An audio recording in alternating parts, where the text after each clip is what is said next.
পৃথিবীতে এমন কিছু বিস্ময়কর জিনিস আছে যা আপনাদের অবাক করতে বাধ্য। আজ আমরা জানব পৃথিবীর 10টি বৃহত্তম জিনিসের কথা, যা আপনাদের মনের মধ্যে বিস্ময় ও কৌতূহল জাগাবে। তালিকার 10 নম্বরে আছে কোস্ট রেডউড। কোস্ট রেডউডকে বলা হয় পৃথিবীর সবচেয়ে বড় গাছ। এর বৈজ্ঞানিক নাম সিকুয়া সেমপেরভিনাস। এই গাছের আরো কিছু প্রচলিত নাম আছে, যা হলো ক্যালিফোর্নিয়া রেডউড, জায়ান্ট রেডউড ইত্যাদি। নাম শুনলেই বুঝতে পারা যায় এই গাছ প্রধানত আমেরিকার ক্যালিফোর্নিয়াতে জন্মায়। গাছগুলো প্রায় 379 ফুট বা 115.5 মিটার পর্যন্ত লম্বা হয়। দৈত্যাকৃতির এই গাছ বাঁচেও দীর্ঘদিন। এই গাছগুলো বেশি লম্বা নাকি এদের জীবনকাল বেশি লম্বা তা নিয়ে রীতিমতো প্রতিযোগিতাও হতে পারে, কারণ এই গাছগুলো বাঁচে সাধারণত 1200 থেকে 1800 বছর পর্যন্ত। এটা অবশ্য বিজ্ঞানীদের অনুমান, ওদের জীবনকাল এরও বেশি হতে পারে। তালিকার দ্বিতীয়তে আছে ডাইনোসর। ডাইনোসর বলতে আমাদের চোখের সামনে ভেসে আসে বিশাল আকৃতির একটি বিলুপ্ত প্রাণী, যা কোটি বছর আগেই বিলুপ্ত হয়ে গেছে। এরা পৃথিবীর বাস্তুতন্ত্রের প্রাগৈতিহাসের অধিবাসী এবং বৈজ্ঞানিকদের অনুমান এই প্রভাবশালী প্রাণীরা প্রায় 16 কোটি বছর ধরে পৃথিবীতে রাজত্ব করেছে। প্রথম ডাইনোসরের বিবর্তন হয়েছিল আনুমানিক 23 কোটি বছর পূর্বে। ক্রিটেসিয়াস যুগের শেষে প্রায় 6.5 কোটি বছর পূর্বে একটি বিধ্বংসী প্রাকৃতিক বিপর্যয় ডাইনোসরদের প্রভাবকে পৃথিবী থেকে সম্পূর্ণ বিলুপ্ত করে দেয়। ডাইনোসরে ছিল পৃথিবীর সবচেয়ে বড় প্রাণী। তালিকার তৃতীয় স্থানে আছে টাইটানোবোয়া, যা পৃথিবীর সবচেয়ে বড় সাপ। প্রায় 60 মিলিয়ন বছর আগে পৃথিবীর ইতিহাসে ছিল এক ভয়ঙ্কর সাপ। বিজ্ঞানীরা যার নাম দিয়েছিল টাইটানোবোয়া। এটি এতটাই বড় ছিল যা বর্তমান বড় 10টি অ্যানাকোন্ডার চেয়ে প্রায় 10 গুণ বড়। অনেকেই বলেছেন হয়তো আবার পৃথিবীর বুকে ফিরে আসবে টাইটানোবোয়া। তালিকার চতুর্থ স্থানে আছে কাঁঠাল।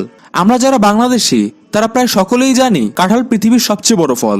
এর থেকে বড় ফল পৃথিবীর অন্য কোথাও দেখা যায় না। এর বৈজ্ঞানিক নাম অর্টোকার্পাস হেটারোফিলাস। এটি মোরাসিয়া পরিবারের অর্টোকার্পাস গোত্রের ফল। তালিকার পঞ্চম স্থানে আছে আর্জেন্টাভিস পাখি। এটি আমাদের পরিচিত প্রায় ইগলের মতো দেখতে একটি বিশাল আকৃতির পাখি।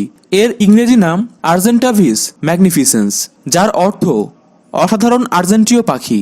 এটি বিলুপ্ত হলেও এটি এখন পর্যন্ত আবিষ্কৃত বিশ্বের উড়তে সক্ষম পাখিদের মধ্যে সর্ববৃহৎ। তালিকার ষষ্ঠ স্থানে আছে স্বর্গের গুহা, যা দি প্যারাডাইস কেভ নামে পরিচিত। এটি ভিয়েতনামে অবস্থিত। এই গুহাটিকে পৃথিবীর সবচেয়ে বড় ও সুন্দর গুহা বলে আখ্যায়িত করা হয়। তালিকার সপ্তম স্থানে আছে রাফলেশিয়া আর নন্ডি ফুল। এটি পৃথিবীর সর্ববৃহৎ ফুল। গবেষকদের তথ্য অনুযায়ী পৃথিবীতে বড় আকৃতির ফুলের মধ্যে এই বর্গের ফুলই সবচেয়ে বড়। এটি মৃতদেহ ফুল নামেও পরিচিত। সাধারণত এই ফুল বেশি দেখা যায় ইন্দোনেশিয়ার সুমাত্রা দ্বীপের বনগুলিতে, যে বনগুলোতে সবসময় ঝরঝর করে বৃষ্টি পড়ে। তালিকার অষ্টম স্থানে আছে বিশাল আকৃতির পিথেকাস, যা আমরা সকলেই বনমানুষ নামে চিনি। এই রহস্যময় প্রাণীটি পিথেকাস ব্লাকি নামে পরিচিত। জাইগান্টো পিথেকাস ব্লাকি নামের এই রহস্যময় প্রাণী সম্পর্কে খুব অল্প জানতে পেরেছেন বিজ্ঞানীরা। এরা ওরাং ওটাং এদের দূরের আত্মীয়। এরা লম্বায় 10 ফুট পর্যন্ত এবং ওজনে 270 কেজি পর্যন্ত হতে পারে। তালিকার নবম স্থানে আছে নীলতিমি। নীলতিমি পৃথিবীর সবচেয়ে বড় প্রাণী। নীলতিমি সামুদ্রিক এবং স্তন্যপায়ী প্রাণী। এই প্রাণী মানুষের চেয়ে বহুগুণ বড়। এটির ওজন প্রায় 150 টন এবং এরা দৈর্ঘ্যে 30 মিটার অর্থাৎ 98 ফিট হতে পারে। দীর্ঘতম নীলতিমিটি একটি স্ত্রী নীলতিমি। এটির দৈর্ঘ্য 29.5 মিটার এবং ওজন 180 টন। তালিকার 10 নম্বরে আছে সার্কোসাকাস কুমির। 1980-র দশকে ফরাসি ফসিলবিদরা এরকম একটি কুমিরের খুলির টুকরা পেয়েছিলেন। তারা এটার নাম দিয়েছিলেন সার্কোসাকাস ইম্পেরাটোর। কিন্তু 1997 সালে সেরেনোর অভিযানের আগে আমরা এই প্রাচীন শিকারীর ব্যাপারে তেমন কিছু জানতাম না। খনন কাজ শুরু করার পরপরই তারা কিছু বিশাল চোয়ালের হাড় পেলেন, যেগুলোর দৈর্ঘ্য তাদের দলের বেশ কিছু সদস্যের সমান। এই চোয়ালের দৈর্ঘ্য প্রায় 6 ফুট। আর বিশাল ভয়াবহ দাঁতেই বলে দিচ্ছে যে এই দৈত্যকার কুমিরগুলো ডাইনোসরের মাংস ছাড়ানোর কাজে ব্যবহার করত। প্রায় 110 মিলিয়ন বছর আগে মধ্য ক্রেটেসিয়াস যুগে ঘুরে বেড়াতো এমনই মনে করছেন বিজ্ঞানীরা।